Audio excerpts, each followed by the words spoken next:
Are you struggling for consistency in your sim racing? Does your iRating look like a roller coaster? If so, we have good news for you. The way to get more consistent is to first understand what you're doing differently than the professionals. And VRS is the answer. With our competitive subscription, you will have the telemetry, setups, tutorials, and everything else you need to fully analyze your driving. Our data packs and the ability to compare your driving with the best in the world will show you exactly where to adjust your inputs, change your driving line, and shave seconds off of your lap times. And our powerful and precise Direct Force Pro wheelbase and precision pedals are being used by some of the world's best drivers. All these champions agree that VRS hardware is not just the best on the market, it's also priced well below the competition. So if you're looking to upgrade to direct drive and the best pedals in sim racing, VRS is your answer. If you want to get better, get faster,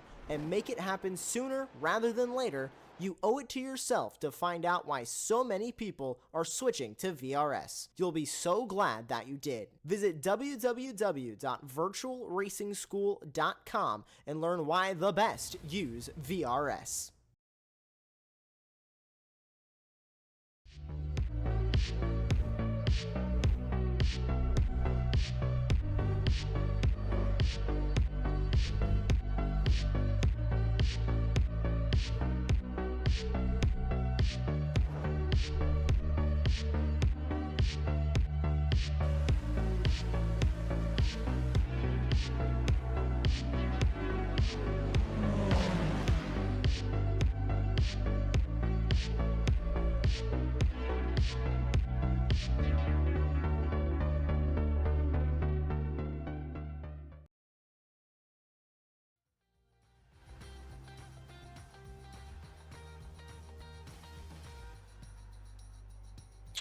Hello and welcome from Miami Homestead.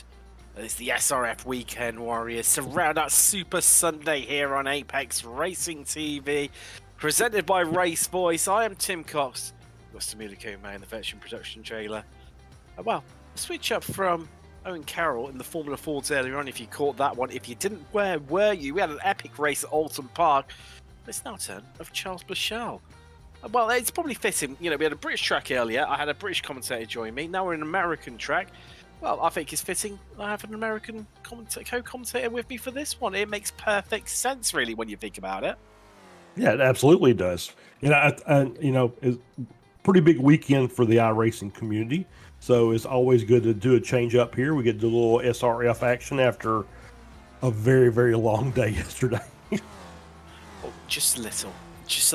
Wasn't it? And well, in case you've been, disappeared off the face of the earth or under a rock somewhere, of course, it was the iRacing Nürburgring 24-hour officials over the weekend. And, well, many of the regular names that we see in this series, I was only saying before the show, sort of the likes of Yang Jilin and Andres Bertoni, it make their way into top split. Congratulations to those two guys for making it through to there. I mean, in some ways, not surprising whatsoever considering the caliber of those guys, but equally, I mean, there was guys up in second split as well, and, well, congratulations to all those guys, and, for making up as high as they did, and, amazingly, they've decided, I've not done enough. Normally, I just want to disappear and just not go on the sim for about a week afterwards, Charles. I don't know about you. Yeah, I've done a 24. But these guys go, no, let's just rock up in the Ford Spec Racer for a little trip around Homestead. Yeah, just a little Sunday drive. Exactly. And, after a chaotic 24 hours. So, yeah, it's, there are some that you do because, you're out to prove that you're, all these races, these racers go out to prove they can win and do well. Obviously, this is a little lower powered than what they've been driving the last 24 hours, even against, the likes of the Toyota 86. But it's one of those things that, as we've talked about, this community, these spec racer drivers, really enjoy being part of this community. So they're going to show up and they're going to race when it's race day. Oh, they definitely are. Now, Formula Fords earlier on from Alton Park. Alison Hoagie ran away with the victory. Qualifying, though, he here at Homestead, the Canadians struggling a little bit, all the way down in 28th, and, well, maybe to expected, a slightly smaller grid this week. I say smaller, we've still got over 30 cars with us, which is still a big grid for a lot of leagues. Let's face it, for this series, still feels weird saying that every time, Wade, but it's business as usual. Marco Panero out in front by 3 tenths. We say it every week, but he has found something that nobody else has been able to find, and I'd love to know whatever secret sauce he's got going on there. Yeah, if I remember correctly, I believe he won this race last season. So obviously he knows how to drive this track. And yes, this is just the Marco Panero Show Homestead edition, and so it's just going to be who can find a little extra and give him a challenge this week. Now, the challenge to be best of the rest. There's one of them, Megan Overstreet, currently second in qualification right now. Soto is third. Well, second of the best of the rest, if you want to look at it that way, but only by 6,000ths of a second. Likewise, Masters, Marnie and Murakami, 4th and 5th. Actually, let's throw Nelson into that equation as well. 4th, 5th, 6th, 1st, 2nd and 3rd in class. Those three are covered by 16,000ths of a second. Yeah, that's kind of what we expect, with this group. Yeah, very, very competitive group. So I'll give Megan a big shout out. The last couple of 3 weeks, she hasn't really had a really good qualifying performance. No, she hasn't, has she? Struggled a little bit by her standards. By her standards, she was a little lower than what you would expect to see her. So for her to pop up here and be P2, massive achievement, and she's still only as we see her, a little iRacing grass there. She's only 3/10 off Panero, so she's, to be fair, she's actually closer than a lot of the other drivers have been to him during the course of this little stretch he's having. That is a very valid point, isn't it? That is a really valid point. Another driver struggling in qualification right now. He hasn't done many laps, only out on his 3rd lap. That's Yangji Lin. The driver seems to make it top split there. He is. I love the way that he's. Do you know what? After seeing his livery a few weeks ago, I was like, I never knew these cars had lights, and they look really modern. He's added them onto his paint. It's just completely free, but they look like they should be there. That's the annoying thing about it.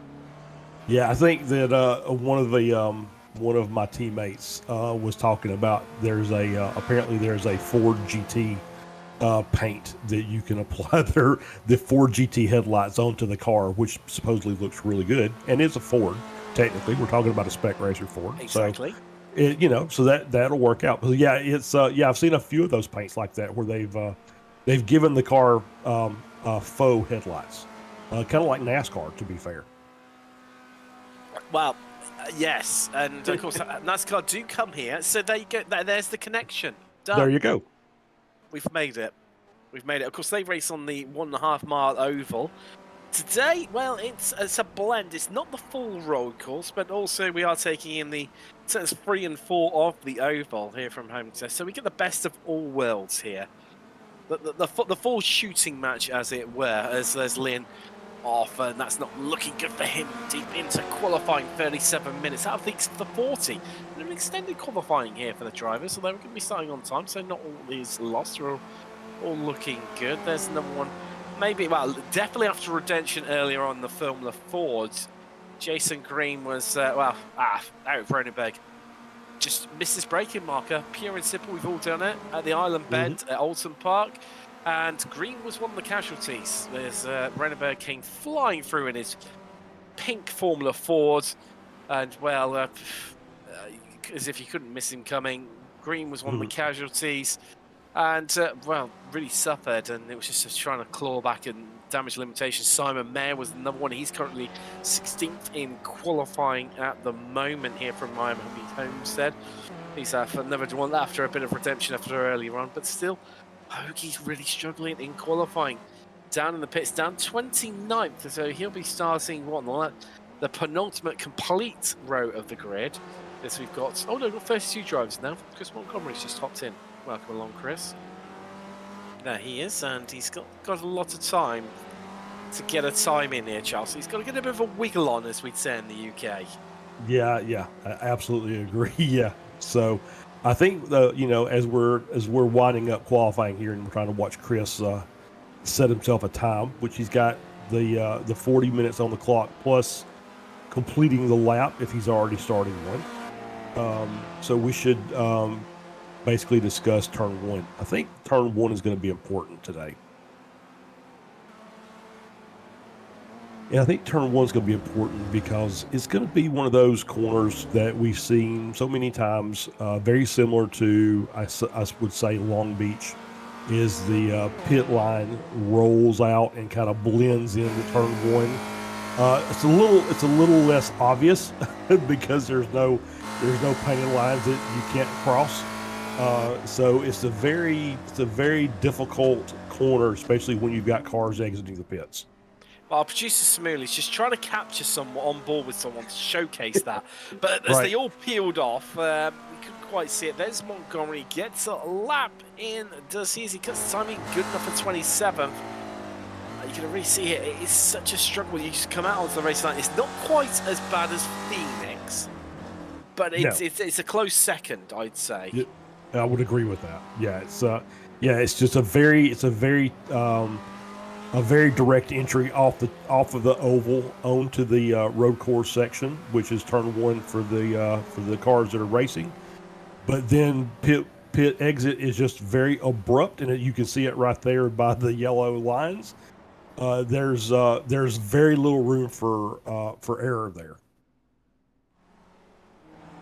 So, newest drivers heading to the pit says, we are out of time. Checkered flag is out. Last chance to get your laps in.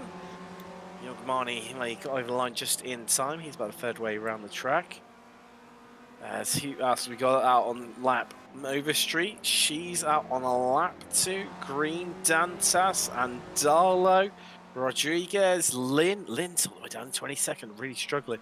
I think he's going to be absolutely shattered though after the 24. So we'll give you a bit of a let off there, Yangshi. We'll let you off on that one. Gianni Lonkin, Chris Montgomery going again. Here comes Overstreet. She crosses the line. Is it any improvement?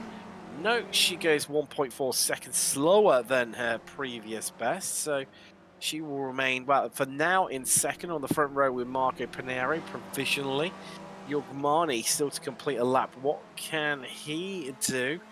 I think realistically, for the last driver to come across the line, him and maybe Jason Green, they're the only ones I could possibly see him do it, bar Yang Jilin just plucking something out of thin air, really, to really put the cat amongst the pigeons. But as Marnie crosses the line, does he go faster? No, he goes 3 tenths slower than his previous best, so he remains 4th.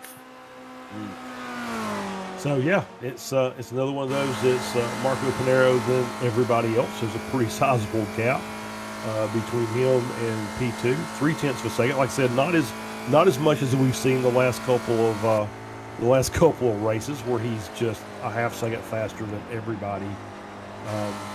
So it's it's going to see, okay, now that we got quali done, let's see what his race pace is going to be like. I'm sure that there's lots of drivers out here that have been doing yeoman's work over the weekend. So it's a 40-minute race is not going to be fun for any of these drivers if they've driven over the weekend. So it's just going to be a challenge for everybody, maybe a little more so than they would normally have.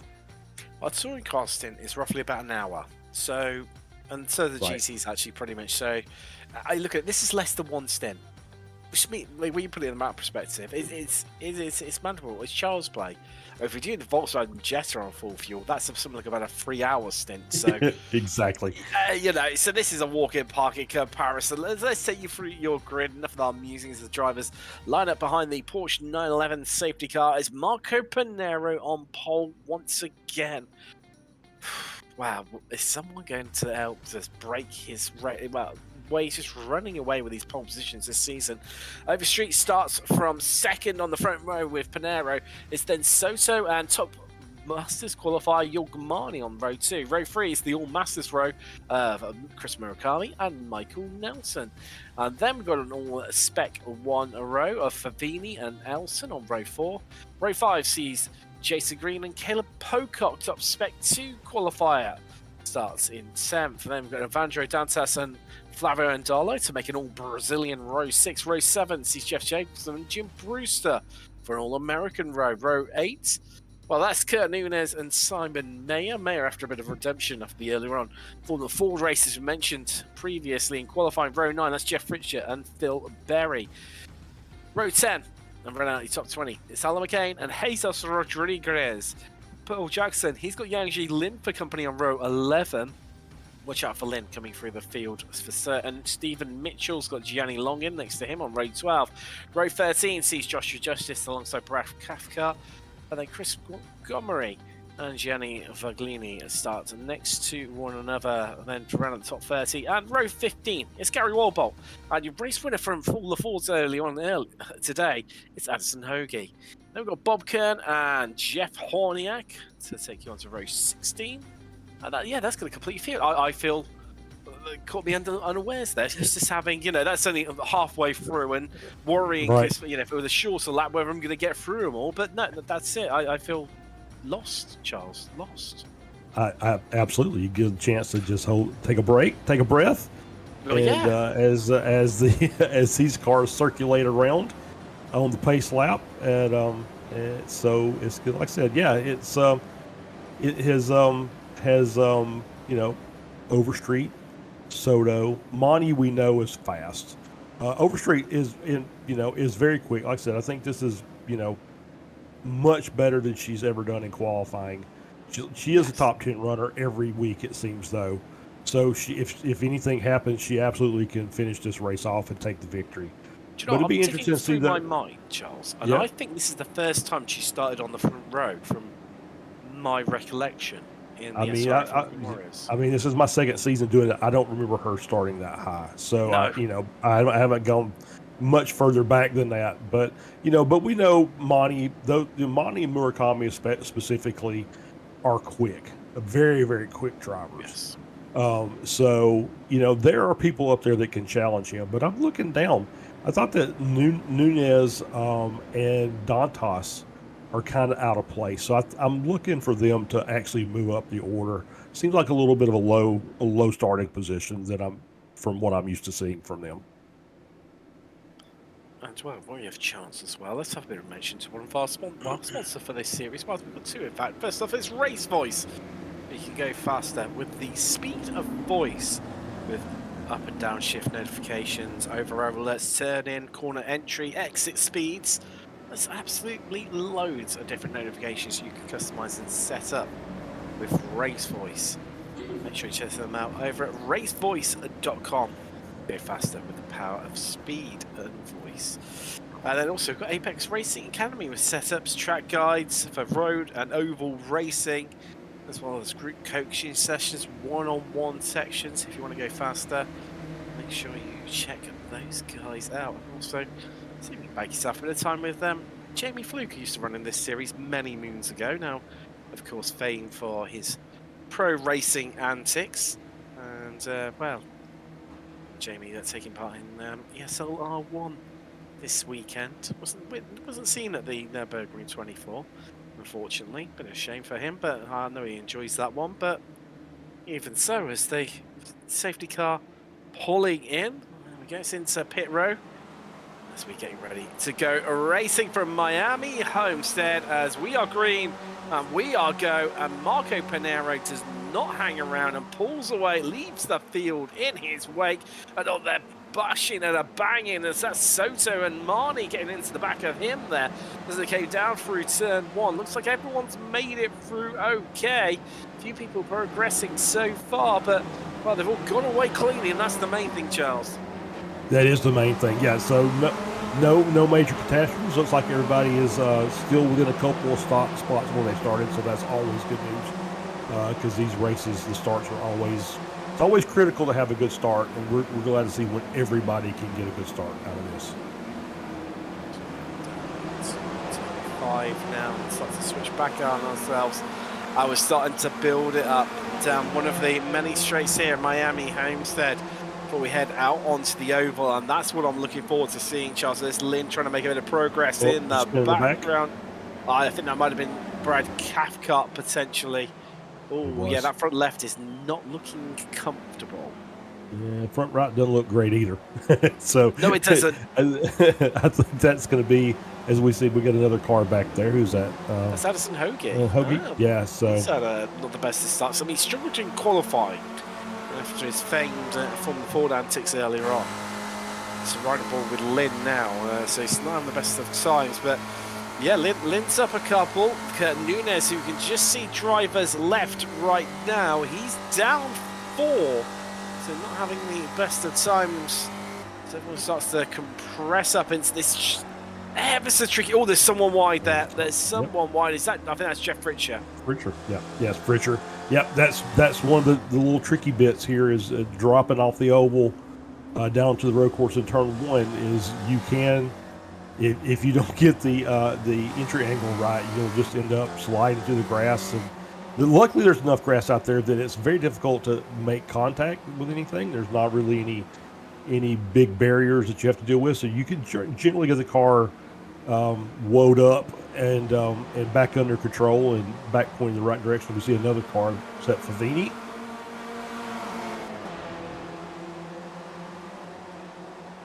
It's another car that was slow. Here's the replay. Yep, we got Favini here. Definite. Yeah, just dove the corner, and 2 cars trying to find the same bit of tarmac.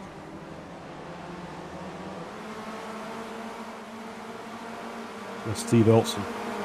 Yeah, unfortunate for Elson there. So unfortunate. I mean, he's managed to keep it going. I mean, he's lost 7 places, so it's not ideal. I mean, he's looking well on course for a solid top 10 finish. However, that's not looking too clever for him. I mean, Marco Pinero, though, Overstreet's going with him, and that's the crucial thing. And they're leaving well. There's this intriguing battle behind them. Marnie, Soto, Murakami, Nelson. 4-way fight to be best of the rest. Yeah, absolutely. This is still a tight battle here, and you're right. Tim Overstreet is managing to hang with Pinero, so it's a 2-car race up front, which we haven't seen in several weeks. So this is going to be an interesting battle to watch. We're getting to the point now, I think, if I remember correctly, when we did this race last year, around the 10-minute mark. And I believe it was Jorg Bonnie was the first of the early pit stop guys, which was a little bit, I think what they said was a little bit odd for him because he's usually running it dry. But so we'll be looking here in the next 4 or 5 minutes or so for the first people to come in and try and get that undercut working. Look at it's all gone wrong after a great start for Lynn. Oh, no. Like a little iRacing grass. Yeah. Just, once again, plenty of runoff. He just basically drove through the infield and back up onto the oval and got it back under him and got himself quite a bit of a run out of that. I don't know if there's a slowdown involved in that maneuver or not, but he's back headed the right direction, and it doesn't look like any harm done. So reset and go again. Talking about that top 2 battle, there they are, only 3 attempts between them right now. I think maybe aided by the slipstream a little bit is Overstreet, but she's setting quicker lap times than Pinero.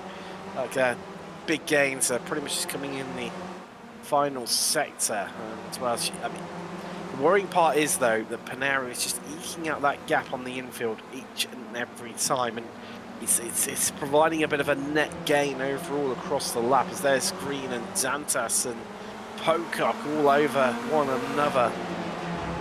There's in fact, Screen, and Darlow just making a move on Pocock behind up the inside onto the brakes. Can he get a 2-for-1 deal? Oh, and nearly into the back of Green goes Pocock. Yeah. It just saves it. I could see that just being telegraphed, where we can see the car squirreling under braking. And I thought, no, that's Green going to be gone. But no, he saved it and avoided him. Yeah, he did. Just hard on the binders, trying to get that car stopped. Definitely looked like he either broke way late or somebody in front of him broke way early. But managed to prevent, I think it might have been a little bit of a touch, but no major collision. So everybody's still racing. pretty wide across the start-finish line. They all back out. There's Mayer trying to make some progress. He's up 5 places so far, up into 11th, and well, being squeezed by Pocock, who's on driver's right, and Pocock seeing the big gap right around the outside, tries to make it work, and ends up sliding, and no, they all trip over one another. Yeah, nowhere to go for the car in white. I don't see who that was, but I think it might have been Jesus Rodriguez. It may have been. Yeah, just, you get a spin in the middle of the track, and there's going to be some. Oh, that was so close. There's going to be somebody that's going to make contact. As we see Hoagie go by, and just luckily not another one. I think Kurt Nunez with a spin. I think there's there's a couple of drivers that, I kind of highlighted it right before the race started that I thought was kind of out of position, but maybe Nunez is just struggling on this track. I know see Dantas up to P7, which is kind of where I would expect him to be up to the sharp end of the field. So he's steadily working his way up. So just looking at your track temperatures and ambient temperatures, and it's a relatively, actually track is up horrifically hot. That's why I think that explains everything. 53 Celsius, 128 Fahrenheit for track temperature. I mean, initially I saw the ambient temperature down at 25 Celsius, 76 Fahrenheit. I thought, that's not too bad, it'll be fine. And then forgetting, oh no, of course, it's iRacing, and we have massive disparities between ambient and track temperatures. Yeah, welcome to Miami. I think as Will Smith said, welcome to Miami. So, I think actually, if you want the outlier, I think the 76 Fahrenheit 25C is the outlier in this, especially for 140 in the afternoon sim time. Miami's not known for temperate climate. It's subtropical for sure. Middle of May, middle of the day. My guess is the temp's going to be somewhere around 32, 33 Celsius, 90 degrees Fahrenheit. So I would expect the track temp to be that. I wouldn't expect the air temp to be that. That's why this hot temperature definitely causing a few more casualties. Nunez, Kern, Pocock all dropping places, but hello! Right round the outside comes Overstreet to take control of Marco Panero for the first time in, I can't even think how many races, loses the lead and won't lead a lap as Overstreet goes into overdrive and takes control here from Miami. They're coming up on a bit of traffic. That's Jim Brewster ahead of him, but he's sensible. He'll move out of the way as quickly as he can. He won't want to disrupt this battle whatsoever, as all Nelson's off. So he had moved up into third, but now Soto still can't make any progress. He remains in fourth, and now Murakami takes control of this group. He's up into third, but Marnie's been, previously he'd moved down to sixth. They all keep changing around, but Soto still remains that one constant in it at fourth. Yeah, and I was looking at as you were talking about that. Monty has a little bit of damage in the rear of his car, so I see the right side of that rear end is a little kinked up. But what a great! Go ahead. I spotted that Soto's front left and front right have they've seen better days. You can see there you go. You'll get a bit of action. I think where you've just spotted that damage on the back of Marnie. I think that I'm just putting 2 and 2. I might be getting 5 here, Charles, but I think these two bits of damage might be connected. I think that you may be right. I think if we align those cars back up and with the damage together, they may be like jigsaw puzzle pieces. But but no, I was going to say. It's these drivers are still battling. As we see Soto move up to third, we still got our 3 Masters drivers. Finding it out for the podium steps. Nelson just nudges his way through to the front, and again. So that was the advantage, Soto, and then Nelson just gets the run on everyone. Oh, and he's run wide. No. Well, Soto straightens him out, and in doing so, okay. So he's lost. He did lose his bonnet, but it's magically reappeared as he. Yep. He moved. I mean, it's like the magical tractor drove down the road and turned into a field. There's Michael Nelson. He's gone. He just towed to the pit. So I'm guessing that was probably he got some suspension damage on the front. so one of the wheels out of alignment. And he said, you know what, instead of me trying to get it back around, I'll just tow it back to the pit. So that's one of our 3 Masters drivers that's out of that battle, as Overstreet still leads by 0.3 of a second. I was looking at her, and you were saying that he was kind of eking out a tenth here, but every time they got to the oval, she was getting a really good run. So by the time they got down into turn 1, the gap was back down to a 1/4 second. So she managed to just get a good lap on the infield, stay tight, and then she used that big toe to her advantage, and was able to take the lead and has managed to hold on to it. As now we see Panero with the same thing, as that gap closes down to under 0.2. Do you think that Panero, where he knows he's a bit quick, he's quicker on? Oh, Soto's into the bits. That's very early on. I mean, clearly he has got one fast repair, as all the drivers do have to their name. Jesus Rodriguez, Steve Elson in 2. But I think that's maybe right. Okay, I've got damage. Let's just pop in, get it sorted, not lose too much pace, too much time, and just my strategy a little bit as he comes to a halt. Pit window should be open. So come in, get your fast repair, get your fuel, and get back out on the track and see if you can make an undercut work. Obviously, there's a couple other drivers that came in with them, so if they kind of go out near each other, they've got drafting help, which obviously it seems like is kind of a big deal going down the front straight. It seems like you can pick up 3 or 4 if you're behind a car to kind of close that down. It gives you a chance to battle in the infield. I mean, it is a long old run, isn't it? I mean, you pretty much turn in just before the oval at turn 1 starts turning in for turn 1 here at Homestead, and then equally you come out pretty much on the exits of turn 2 onto the oval, and then you run all the way around through turns 3 and 4. So I mean, of the oval, that's 1.5 miles. You're getting I'd say a good mile of oval action per lap, and the road, the combined course being 2.3 miles. You're talking a good, nearly half a lap just out on the oval alone. Yes. So it makes for a nice big draft. As we see Panero jump back into the lead, he used the draft to his advantage that lap to take back over the top spot. But Overstreet still just 3-4 tenths behind, and she'll have the advantage again when they get back out to the oval the next time.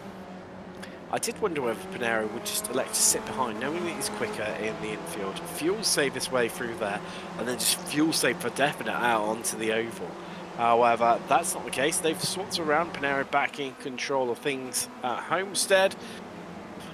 As we look down through the field, this is our new best of the rest battle that we did have going on over 3rd. It's now emerged over 5th, and Darlow, Dantas, Green, and, well, not too far behind them. 9th place, Young Shi Lin in the background there. I mean, he after he had that excursion, he pretty much came out, 31st, 29th, and all of a sudden, bang, bang, bang, bang, bang, he's back up there. Yeah, he has, yes. This has been a quiet race. He's kind of just hidden from the rest of the field and made his passes and taken advantage of cars that have crashed and pitted. And so, making it work up in the top 10. I will say that battle that we had at P3 with Monty, Murakami, Nelson, Soto has made that gap back to P3 from Overstreet 9 seconds.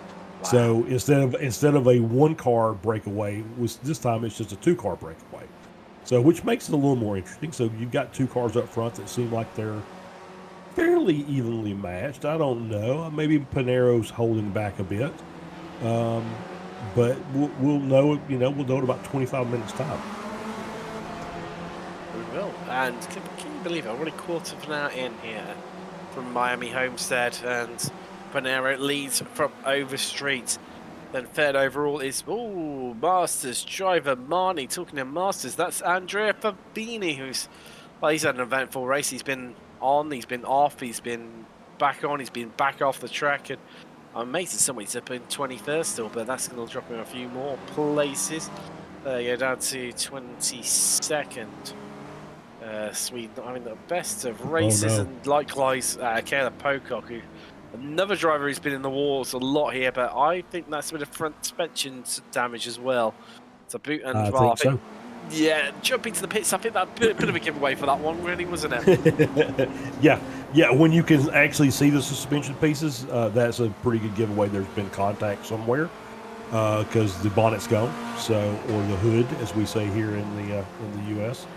So, well, that's true. Potato potatoes, isn't it? Really? I mean, we won in '76, so I guess we can make up our own words, right? Here we go. Well, one thing we can agree on, though, Joshua Justice does not have a front end right now. And no surprise, he's heading to pit lane. Yeah. Yes, he is. So, yes, and there's set in front of him. Nunes, who is in a similar predicament. Yeah, I didn't think we were bringing the modified cars here today. So, but it looks like we've had a few of those. Still like the modified cars. You're spot on. But yeah, that's a good thing about one of the reasons I like these races is it's okay to make a mistake. Obviously, it's not okay to wreck another driver, but if you make a mistake, you get the free pass, you get the quick repair, so you can go back out and make another mistake or drive better or drive, but you get to finish the race, and that's what we all want to do. Is we just that's the first thing we want to do is have a nice clean race and finish, and then where we finish is then okay, now how much can we improve from there? Vaglini off. Talking about it. Well, he's up 6 places. This is why his little excursion there. Yeah, and I think I've seen a little front end damage on the left front of his car too. So, it looks like it's kinked in a little bit. Which I think we saw a lot of that in the race last year. I think there were several, especially going into turn one, a lot of battling into turn one, and we saw several car contacts during the race last year. So it's no really surprise that there's we're having a really hard fought race this season. Was it Steve Elson has headed into the pit zone, and that's looking like a retirement for him. Well, not the best day and best of luck here for the Brit after that strong start. Looks like, yes, he's out of the car. That's not good for him at all. Pavini's still in the pits too. He's looking like he's the day at the races is done and dusted. So far, 3 retirements. So we're on to lap 13 of Pavini. The offside, only 2 laps to go. Likewise with Elson and then Nelson, who we lost all the way back on lap 7. As we started, well, it all kicked off previously. Now, Alan McCain's leading Spec 2. He's on a bit of a good one, isn't he? He's up 9 places. Yeah, he really is. Yeah, he's had a really, once again, it's about we talk about the Nürburgring 24. It's about being consistent, right? The old fake Yoda saying, to finish first you must finish. So yeah, you got to stay consistent on the track. You got to be clean, and you capitalize on other people's mistakes, and that's exactly what McCain's done. Started way down the list, but obviously he has just kept the car clean, and he's put him up in the lead for the Spec 2 class. Fritchett into the pits, yet Jackson, he's on a very strong result. He's up 10 places so far into second in class. Chris Montgomery is running at the podium in Spec 2. As obviously, Murakami and Marnie have been constantly swapping places. That's pretty much out on the oval. Those two swapping around, trying to make up some time to Panera and Overstreet ahead. But in fact, we're actually losing time to those two right now. Third in Masters is Stephen Mitchell, all the way down 12th. Good one for the Dane here today in Homestead. Still comfortable for that position. Highest climber so far. That's Alison Hoagie. He's up 15 places into 15th, although he will drop a few of those after the pit stops. As I was saying about those two trading places on the oval, Charles, and right on cue, there they are, Marnie and Murakami, swapping around again. Absolutely, yeah. Just see Murakami with a little NASCAR bump draft there on the oval. That's the way it should be. Nothing major. Not trying to kill the guy. Just trying to give him a little push, get him moving a little bit quicker. try and make up some of that gap back up to the front, which is 12.5 seconds now, which is amazing. And so still have to just shout out Overstreet for hanging with Panero as long as she has. I kind of gave her the nickname Miss Consistent last year because she was consistently in the top 10 every race. But this is like a whole new level for her. She's absolutely driving a fantastic race today. It's absolutely flying, and the infield does make up a large portion here of the track. And Panero, based on qualifying, I thought this is going to be another, lights checkered, victory for Panero. No one be able to hold a candle to him. Overstreet, she said, "Hold my beer, watch this." And has maintained, as you say, Charles. I think the gap's grown out to about half a second. That's the biggest I've seen it so far. And in fact, about 3 or 4 laps ago, she took the lead from Panero. Although she had the run there, she just backed out of it. Yes, that's what I stopped in my tracks, Charles, because Panero took it back, and I think now she's just cottoned on to, hold on a minute, if I just sit behind him, I might be able to fuel save my way around this one and take control of it. Absolutely. I think that's a good call. Murakami ahead of Marnie again, and, well, that battle for 5th has hotted up. Look who's at the front of it. It's Yang Lin. He's up 17 now. What a great race. 17. I mean, hats off to you, Yang. Absolutely impeccable. Flying here today at Homestead. And look at the names behind him. Dantas, Green, Andalo, Mayer. Strong names. Yeah. Very strong names. And and he just consistently, I think he's doing a really good job of working the draft and is making the passes. He's obviously not doing what you're seeing the top 2 do and kind of lifting and saving fuel. He just says, no, I need to get to the front. And so any chance I can get to make a pass, I'm going to take that opportunity. And it's worked out, and he's in the top 5. I do wonder if he hadn't had such a poor qualifying, I think there's a strong chance he might have been able to hang with Panero and Overstreet. I wouldn't have put him past him whatsoever. No. Obviously, no. Lynn's a very, very accomplished racer in this league. And in fact, looking at it as well, Charles, just looking at his fastest lap of the race so far, it's a 1:27.8. Now, 1:27.5 for Panero and Overstreet are their best laps. But Lynn has been coming through traffic and having to battle his way through, whereas Panero and Overstreet are pretty much working together. Well, let's see that. There's Dantas giving Lynn a bit of a nudge. Yep. Absolutely. That's the way that's probably the smartest way to drive that oval section is, if you're content to do a bit of fuel saving, if you're in a good position, just get behind the guy, give him a little bump, gives you a couple kph per every time you do it, and you both benefit from it because he moves a little bit quicker, which pulls you along. So very smart strategy by those drivers. So I remember seeing in GCD, Daytona iRacing Daytona 24 Hour earlier this year. 2 Apex Racing Team cars just pushed each other to victory, and that's how they did it for it. It allowed them to obviously gain time, but they were fuel saving at the same time. Just hooked it up out of onto each section of the oval. Obviously, when you come out onto it first, and then out of the bus stop, and wow, I say just pushed themselves all the way to victory. Way back in January, that was kind of seen. Look at that! It's like an absolute it's crazy. Months ago, seems only 5 minutes ago since we were at Daytona, but time flies. And we talked about this when we were doing the NASCAR Truck Series for Apex a couple of seasons ago. We talk about these trains.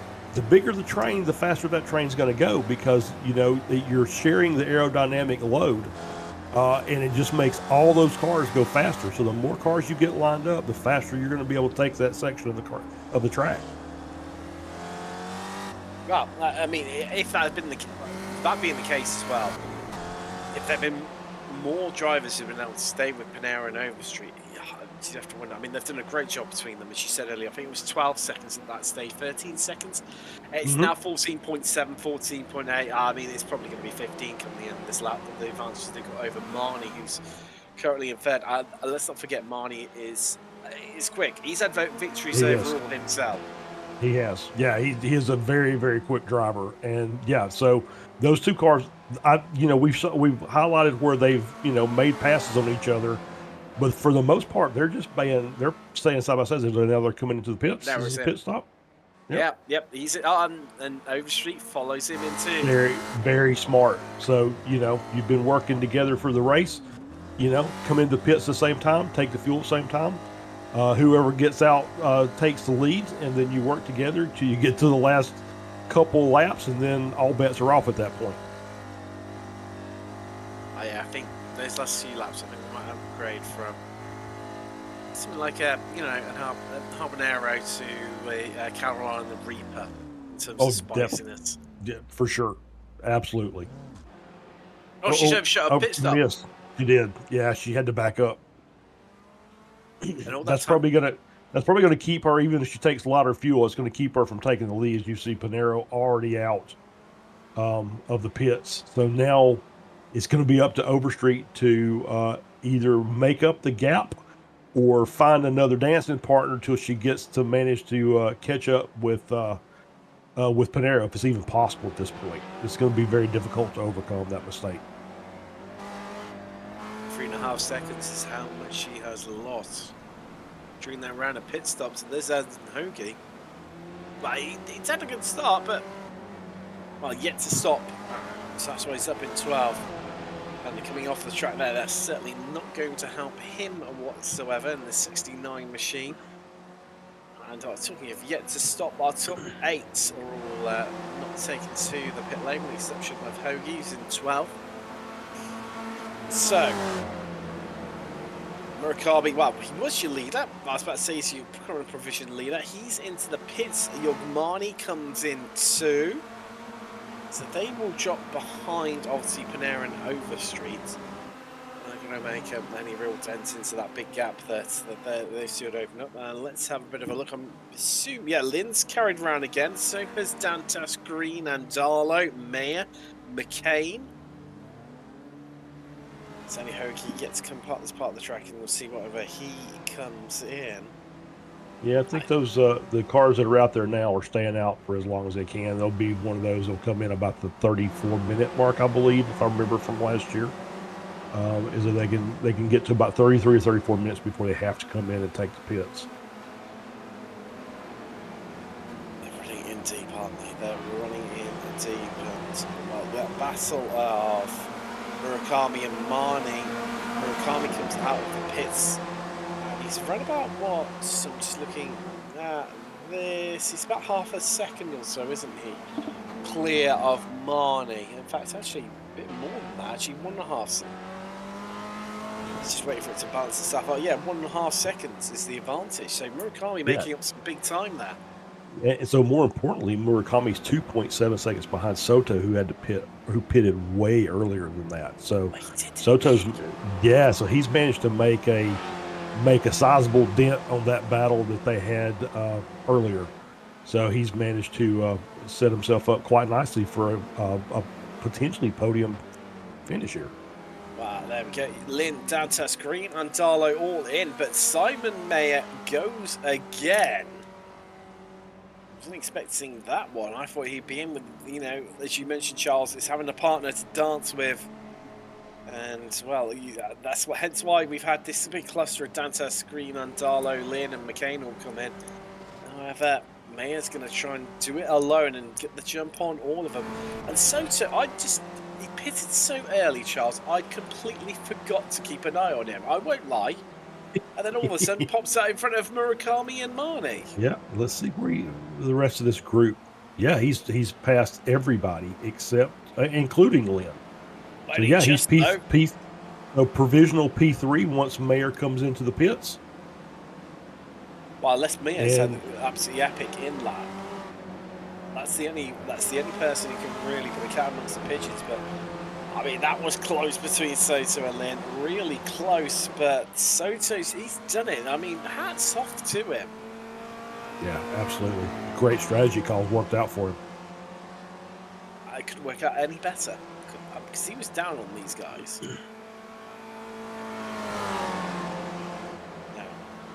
was Simon Mayer. He's in the last driver to pit out the entire field. Now, Addison Hoagie, of course, he pitted. He just dropped all the way down to, say, all the way down to 18th. He's still up in incredible 12 places. Hats off to him. This is battle for the best of the rest. It's now just whistled its way down to Soto and Lynn. And then if they start getting into one another in the infield, that's going to allow Green, Dantas, Murakami, and Marnie and Co to catch up back into them. Well, actually, in fact, Marnie and Murakami were ahead. I've just suddenly dawned on me. They were ahead of this group of Soto, Lynn, Green, and Dantas before the round of pit stops, weren't they? They absolutely were. Yeah. So Dantas, Green managed to get the undercut over Murakami and Marnie, as we see Murakami off in the grass. That's going to allow Marnie through, and well, that was Simon Mayer. Was that Mayer on pit exit that maybe pushed Murakami out a bit? We spoke about this before the show, didn't we? It's a bit of a lethal pit exit here, and I think it's just showcased itself there. It's if you're on a single monitor, which I believe Chris Murakami is, he just wouldn't have seen him until it was too late, and then you have to try and take evasive action, and then that normally puts you off the track, and well, that's where it all goes wrong. Yeah, for sure. That's I tell you what, a driver who it hasn't gone wrong for. Up 19 places, Yangshi Lin into third overall. What a great drive.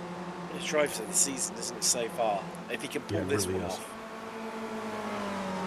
But Soto is breathing down his neck. It's only 3 tenths between them, Charles, with 7 minutes remaining. Yeah, it's just, as we see Murakami and Monty battling, swapping positions again, it's, I hate to say this, but because, we're all trying, everybody's out there trying to race and get the best positions they can, but, you might want to leave this for a couple of laps and just kind of hang together and see if there's a way that you can work together to move up a little closer. So I think there was a gap between Monty, Murakami, and Mayer. Maybe, obviously it's a class battle, but, if you can get back up to the top 5 overall, that's something to hang your hat on. So, you want to try and work that. We see them in the background there. There's a little bit of a gap between Monty and Mayer. So maybe they work together for a couple of laps and push forward. I kind of feel bad for Overstreet at this point because she's got a 4-second gap up to Panero and a 12-second gap back to Lynn. So she's just kind of out there in her own little bubble. Nobody really to draft off of unless they can come up to a lapped car. But then Panero's already had the advantage, so it's going to be very difficult for her to make that time up. It was good while it lasted, wasn't it, Megan? It really was. Lasted, and it was just that missing her pit stop. That was what defined this race. She just overshot it, just not even by much. Quarter of a car's length at that. It was only a minute difference. Had to back it up. She lost 3.5 seconds in the round of pit stops to Panero. And since then, it's grown out to, 5.8, 5.9 seconds. Panero back to winning ways and that strong form. I'm sure she'll be. Yeah, I'm sure she'll be kicking herself because it's, she had an opportunity to compete for the victory. But, on the other hand, and just a simple mistake, you just overshoot your pits. We've all done it, I'm sure. But, this is obviously a fantastic result for her. She had a 4th last week, which I think was her high water mark for the season. So to come in here and maybe get a P2 out of it, I'm sure she's going to be pleased. But then she's going to look at that. It's like, man, if only, which is what we always say, right? If only I didn't make that mistake. Story of my iRacing career, that, Charles. Yeah, exactly. If only I didn't sign up for that race. Or sign up for iRacing. I think it might be a more successful outcome, to be fair. But no, it's not that bad. We all enjoy it while we're there. It's there for the great moments. Had some great moments. This is going to close out to be a nice little battle. This Friction, Nunes, Justice. The All-American battle over 12th place right now. Justice on he's had a good race. He's up 11. Hoagie just in the background, getting that move done over Chris Montgomery. That's now Hoagie up 13 places. So you see he started at the back. He's had a cracker. Not as good as Lynn though. He's still up 19, although Soto's still breathing down his neck. They just entered the infield section. And as for the classes, Marty still leads Masters over Murakami and Nunez now up in third. And George dropping from third down to fourth in class. There's Fritcher getting the move done over Nunez. He just moves up high to swap those cars around. As for Spec 2, well, it's McCain, 11th overall, then Justice, and then Anson Hoagie now onto the podium in class. So that's actually turning out to be not a bad evening for him. Nunez and Justice. So Nunez and Fritcher, sorry. This could end in a bit of tears between these guys. Well, all three of them, in fact. Nunez, Fritcher, Nunez, and Justice. Yeah, I think, obviously Nunez is looking for that podium for Masters. McCain is sitting on a Spec 2 win. All he's got to do, so they've just got to be smart to look, okay, we can race, but let's not battle. So let's at least come out of this with all the parts where they're supposed to be, and then we'll all celebrate a pretty good race. But Charles, I've just looked at the clock. We've got 2.5 minutes remaining. May has just got past Dantas for 6th. So we stick this battle that's intensifying and hotting up. Well, I say that our producer Samuli cuts to it just at the right time as they dive down into turn 1, and Dantas dives down to take 6th place away from Simon Mayer. But this battling between these two, that's backing him up into that Marnie, Murakami, and Andalo chasing pack behind them. Yeah, absolutely. That's the thing is, once you're side by side, you're losing time to the people that are behind you, and you're losing time to the people that are in front of you. So you gotta make those passes quickly and decisively, and get back in that straight line and keep going forward. Just while you're talking now, I was watching Nunez and Fritcher clearly side by side from our timing sheets because they were swapping. It was like left, left, right, left, right, left, right, left, right between the pair of them. So we just watched Marnie just trying to catch into the back of Mayer and Dantas, only 1.4 seconds up the road between them. Orniak's had a bit of an issue out on track somewhere. But we've got 1 minute and change left remaining. Where are our leaders? They've just started, so they've got this lap, and then they were taking the white flag. 1 lap left remaining. But no, this is going to be the final lap, isn't it? Apologies. Yep, this is the white flag lap. So it's like over. I want to say, looking at this, that Overstreet, she had a bad lap. So I was thinking, I don't think he put 5 seconds on her. I think she may have just fell off, maybe had a little bit of incident. But she's still comfortably in second place, with Lynn in third, obviously having a fantastic drive. With fantastic drives. I mean, I'm just seeing Murakami. That's why I was squealing a bit. I was trying to breathe in tight to try and create some room for him out on the track. Well, you can tell it's the white flags in the air, can't you? That's it. Justice, Fritcher, and Nunez. Justice now takes control of this group. Oh, it slams the door in Jeff Fritcher's face.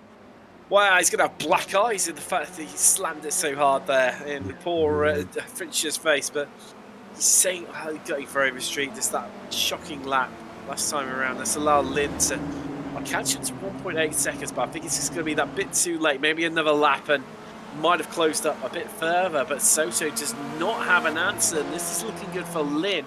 His checker flag is out. Panera is going to take the victory by 17 seconds, although the history books will say that. They won't give us... Oh, it's Overstreet out of fuel. She is. Out of fuel. Oh, man. Oh.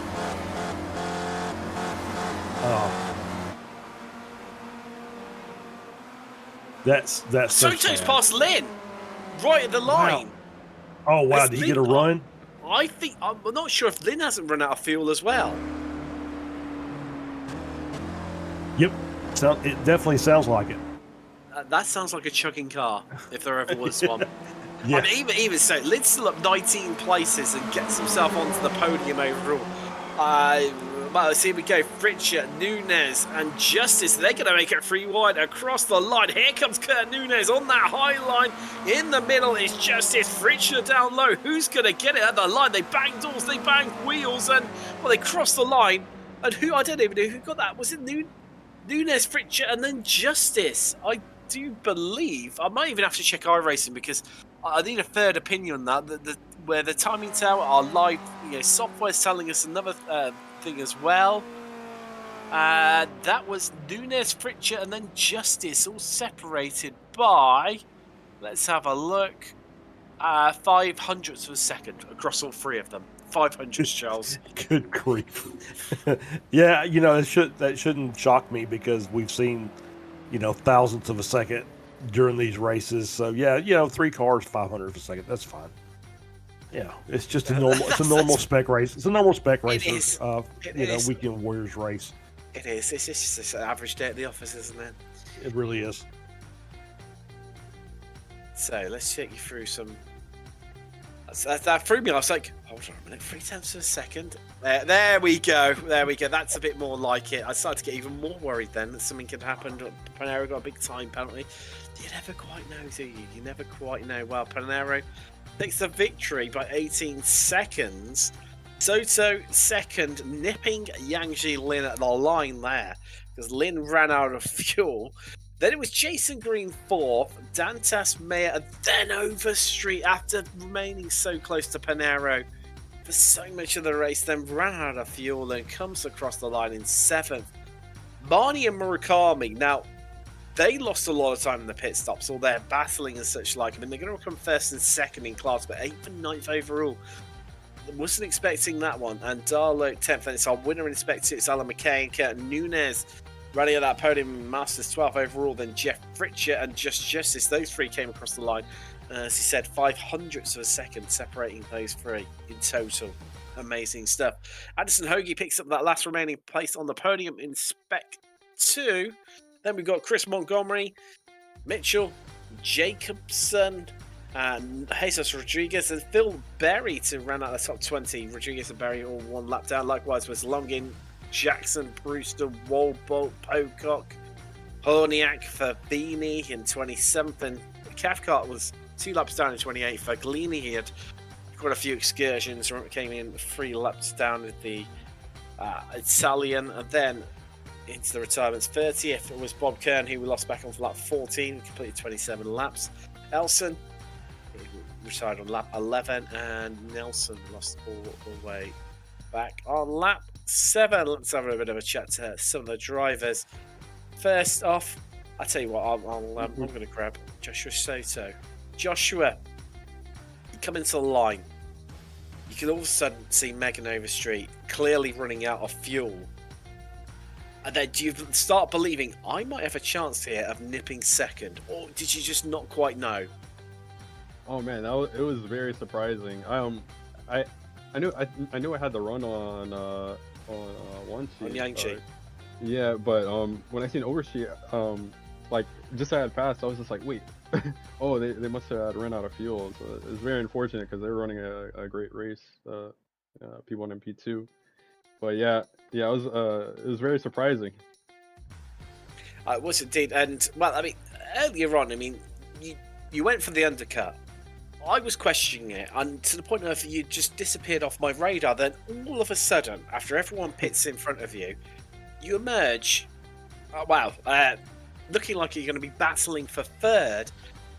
Did you feel that it was the strat to pit early here today, or was it just a bit of a gamble? Oh yeah, it's definitely the best option because there's like a lot of fighting going on in like P3 and everything like that. So I just decided to pit early and try to maximize the lap times solo. So because I figured since they're fighting, they're probably gonna lose like probably 1 to 2 seconds around every lap. Well, congratulations, 2nd overall today. That's Joshua Soto from Miami Homestead. Charles, who have you managed to grab for a bit of a chat? Oh, let's grab Jorg and give him chat him up here. Jorg Monty with the Masters victory. hard fought victory today, Jorg. It was you and Murakami and Nelson, seemingly for the first half of the race, or at least a big portion of the first half of the race, just fighting amongst yourselves for right around 4th, 5th, and 6th. Yeah, it was fun to drive with my fellow old backs. I call them always like that. No, it was fun, and Chris and I, we tried to, after Michael, got a little bump from the side, and he dropped back, and he got a damage, a meatball actually. And then Chris and I, we tried to swap positions to catch the guys ahead, but we both were actually just too slow. Simple as that. Then we said, okay, let's do it that way and try not to get caught from the guys in the back. And yeah, if you can make it like that, it's good. Last lap is going to be gloves off, and that's what we actually did at the end. But we had both not really perfect pit stops. And yeah, that's why everybody, Jason and Flavio and everybody of us almost paused.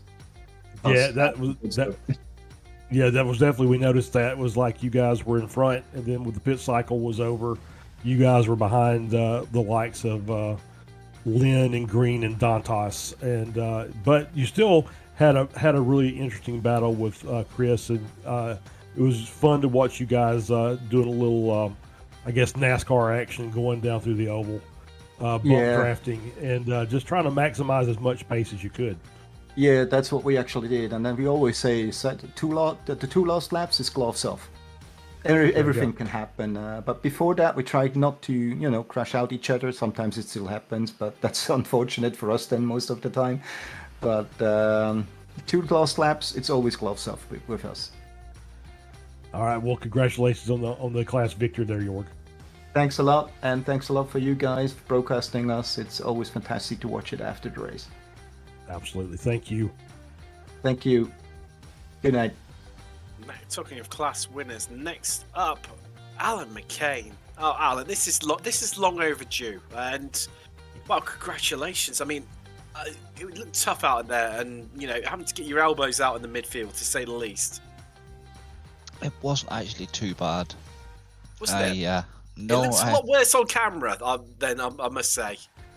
Once Lynn came in behind me, I just sort of thought I'll let him past and I'll just follow him and try my best to stay with him. And then I had not a little error. I was reached for a drink and I went to set it down and I hit a key on my keyboard. My emails come up on my screen, so I was trying to delete them off on the on the start and finish line. We've all been there. My favourite one is clicking across onto Discord and then pressing F1, trying to get feel through the black box, and then all of a sudden getting a web browser loaded in front of me where it's gone into the help screen for Discord. But no, I mean, even so, I mean, first in class, up 8 places overall. I mean, you could have hoped for much better, really, from Miami. No, not at all. It was one of the tracks I wasn't really looking forward to be honest. But I did a little bit. I did a few sessions of practice and was happy enough. It was within the pace at the time. Whenever it was a cooler track, but whenever it heated up, I was starting to struggle. But I just settled my head and braked easy on the throttle and just drove it sensible. It worked out an absolute treat for you. You've seen been a bit of a run to the line there between yourself, Kurt Nunes, and I think it was that Jeff Rich. No, it was Steve Elson. Spectacular stuff. But no, congratulations. Actually, really respect to Alan McCain, and I think we were just enough time to squeeze in Yang Ji Lin. Charles, to have a quick chat with yourself. Hey, Yang Chi, congratulations on the podium. From way deep in the back, 19 position gain during the race. Talk about your excursion through the field today. I took a nap during the afternoon. I woke up and found that there's 10 minutes of qualifying left. Just went out and did a few laps. I don't know. I mean, I'm surprised that Marco again won by 18 seconds on a draft track. Yeah, that's a little deceiving. It wasn't quite as close as that, at least for the first half of the race until pit stops. So Overstreet gave him a good battle. It just made a mistake in the pits. So I see. So and then she made another mistake and ran out of fuel. So that Yep. made the gap much bigger. So I was actually very close on field too, so sputtering across the line. But I think Josh will get me anyway. well, it was like I said, it was great to just hey Young. She started in the back, which is out of place, and then next thing you know, oh, he's in the mid pack. Oh, now wait, he's up in the top 5. Oh, now he's on the podium. So, congratulations on a uneventful yet great race. Yeah, thank you. All right. That's she lit up a incredible 19 places. Well, that's all we've got time for here this week on the SRF Weekend Warriors. What a week it's been yet again. I've been Tim Cox with Simon Kumo and Charles Bashal. I will see you in a week's time. Good night.